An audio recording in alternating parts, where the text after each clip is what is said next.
जो निर्णय घेण्यात आला मराठा आंदोलकासंदर्भात, तर तो नेमका कोणत्या पक्षाचा फायद्याचा असेल आणि कोणत्या पक्षाचा तोट्याचा असेल? कालचा जो निर्णय झाला आहे, जरांगे पाटलांमुळे जो निर्णय घेतला आहे शासनाने, त्याचा फायदा सत्ताधारी पक्षांना मिळेल हे तर निश्चितच. या आता आगामी महापालिका आणि जिल्हा परिषदेच्या निवडणुका आलेल्या आहेत, त्या दृष्टीनेच सरकारने हालचाल केलेल्या दिसत आहेत.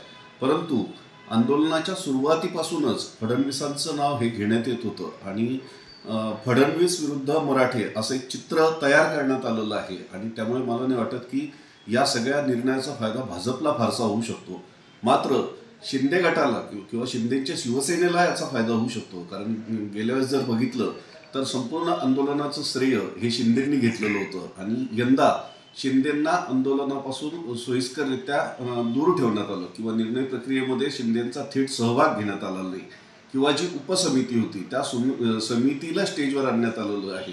आणि त्यामुळे शिंदेंना डावलण्यात आलं अशी एक भावना मराठा समाजातले जे कार्यकर्ते होते किंवा जे आंदोलक होते त्यांच्यामध्ये तयार करण्याचं काम हे झालेलं दिसतंय. आणि त्यामुळे शिंदेविषयी एक सहानुभूती तयार झालेली आहे. त्याचप्रमाणे एकीकडे शिंदेंचा या सगळ्या प्रक्रियेमध्ये म्हणजेच मराठा आरक्षण मिळवून देण्यामध्ये शिंदेंचा सहभाग किती जास्त आहे, शिंदेंचा कसा सिंहाचा वाटा आहे, हे देखील शिंदेंच्या स्वतःच्या मीडियाने हे लोकांसमोर प्रकर्षाने आणलेलं आहे. आणि त्यामुळे मला असं वाटतंय की या संपूर्ण आंदोलनाचा फायदा हा एकनाथ शिंदे आणि त्यांच्या शिवसेनेला अधिक होईल असं वाटतं. एकंदरीत आंदोलनामध्ये सक्रिय पद्धती पाहिल्या तर अजित पवार आणि एकनाथ शिंदे कुठे यामध्ये सक्रिय नव्हते. मात्र हा जो जी आर निघाला याचं श्रेय नेमकं भाजपला जाईल का फडणवीसांना जाईल? नाही, मी मगाशी सांगितलं त्याचप्रमाणे भाजपला श्रेय जायला हवं. परंतु एक फडणवीसांविषयी एक नॅरेटिव्ह तयार करण्यात आलेला आहे आणि त्या नॅरेटिव्हचा फटका हा भाजपला बसू शकतो. परंतु एकनाथ शिंदेंना या आंदोलनाचा फायदा होणारच आहे. कारण त्यांचे सातत्याने स्टेटमेंट जे या आरक्षणाच्या बाजूचे स्टेटमेंट असतील किंवा त्यांनी जी गेल्या आंदोलनात हालचाली केलेल्या होत्या, जे संबोधलेलं होतं आंदोलकांना आणि ज्या पद्धतीने निर्णय घेतलेले होते, तर त्यामुळे मराठा समाजात एक सहानुभूती आहे आणि त्याचा फायदा हे एकनाथ शिंदे निश्चितच घेतील. उरतो प्रश्न अजितदादांचा. अजितदादांची कुठलीही भूमिका सध्याच्या आंदोलनात दिसत नाही. म्हणजे अजितदादांचं आरक्षणाला च्या बाजूने त्यांनी त्यांचं मत व्यक्त केलेलंच आहे, परंतु या सगळ्या आंदोलनाच्या संदर्भात अजितदादांचं फारसं स्टेटमेंट आलेलं नव्हतं. आणि त्यामुळे त्याचा फायदा जे निर्णय घेतले शासनाने त्याचा फायदा हा अजितदादांच्या पक्षाला किती होतो याविषयी साशंकता आहे. जवळपास बघितलं तर मराठवाड्यातला आंदोलकाचा मोठा आकडा होता आणि तो आकडा बघता कुठेतरी मराठ्यांना आकर्षित करण्यासाठी हा जी आर करण्यात आला किंवा याच्यापासून मराठी ओबीसींचा काही फायदा होईल का किंवा नुकसान होईल याच्यात? आणि यात जर बघितलं तर मराठवाड्यात हा जो जी आर निघालेला आहे तर त्याचा सर्वाधिक फायदा हा मराठवाड्यातील मराठा समाजाला हा मिळणार आहे. आणि जिथं कुणबी जातच नव्हती आणि त्यामुळे आरक्षणाचा लाभच मिळत नव्हता, तर त्या मोठ्या समाजाला या जी आरचा फायदा होऊ शकतो असं म्हटलं जाते सध्या तरी. आणि त्यामुळे हा समाज सत्ताधाऱ्यांशी कनेक्ट होईल. तो कुठल्या पक्षाशी कनेक्ट होईल हे लगेचच सांगता येणार नाही, परंतु तो सत्ताधाऱ्यांशी निश्चितपणे तो कनेक्ट होईल. परंतु जर आपण बघितलं तर सत्ताधाऱ्यांमधला प्रमुख पक्ष हा भारतीय जनता पक्ष आहे आणि भाजपची वोट बँक ही गेल्या काही वर्षांपासून ओबीसी समाजही आहे.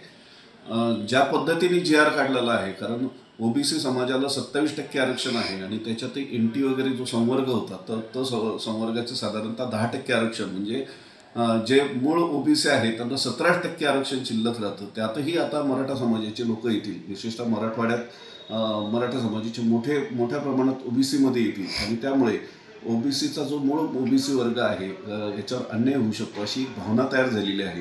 आणि त्यामुळे कदाचित त्याचा फटका हा ह्या सत्ताधारी पक्षांना बसू शकतो. परंतु दुसरीकडे काँग्रेस असेल किंवा उद्धव ठाकरेंची शिवसेना असेल तर किंवा शरद पवारांचं राष्ट्रवादी असेल तर हे सध्या तरी फार श्रेय घेताना किंवा जे सत्ताधारी आहेत त्यांच्याविषयी एक नॅरेटिव्ह तयार करताना दिसत नाही. म्हणजे गेल्या इलेक्शनमध्ये जर बघितलं तर वातावरण विरोधकांच्या बाजूने होतं, परंतु त्यांना ते बदलता आलेलं दिसत नाही. म्हणजे किंवा लोकांचं मतं ज्या पद्धतीने सत्ताधाऱ्यांनी बदलले तसं विरोधकांना करता आलेलं दिसत नाही. आणि त्याच पद्धतीने जर यंदा राजकारण झालं तर भाजपच्या फेवरमध्येच ह्या आरक्षणाचा हा निर्णय असेल असं वाटतं. मराठा चेहऱ्यामधून मुख्यमंत्री एकनाथ शिंदे असताना त्यांनी आंदोलकांना जवळ केलं होतं, परंतु आता हा कुठेतरी भाजपकडनं शह देण्याचा प्रयत्न आहे असं वाटतं. निश्चितपणे जर आंदोलनाचं जर एकूण स्वरूप जर बघितलं तर एकनाथ शिंदेंना ह्या आंदोलनापासून किंवा निर्णय प्रक्रियेपासून बाजूला ठेवण्यात आलं हे तर स्पष्टपणे दिसत होतं. कारण गेल्या आंदोलनामध्ये एकनाथ शिंदेंनी नेतृत्व केलेलं होतं, एकनाथ शिंदेंनीच निर्णय जाहीर केलेले होते आणि जो उदो झालेला होता हा भारतीय जनतापेक्षा एकनाथ शिंदेंचा वैयक्तिक जास्त झालेला होता आणि त्यामुळे भाजपनी एकनाथ शिंदेंना साईडनी ठेवल्याचं दिसतंय.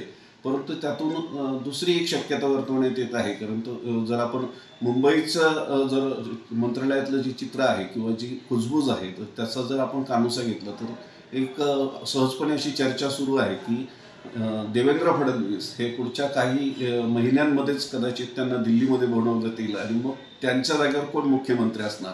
तर एकनाथ शिंदेंचं नाव हे प्रकर्षाने येत आहे आणि मग तिथे विखे पाटील चालतील पण एकनाथ शिंदे नको अशीही भूमिका काही भाजपच्या मधील लोकांची असू शकते आणि त्यामुळेच एकनाथ शिंदेंना या आंदोलनापासून बाजूला ठेवण्यात आले असं दिसतंय.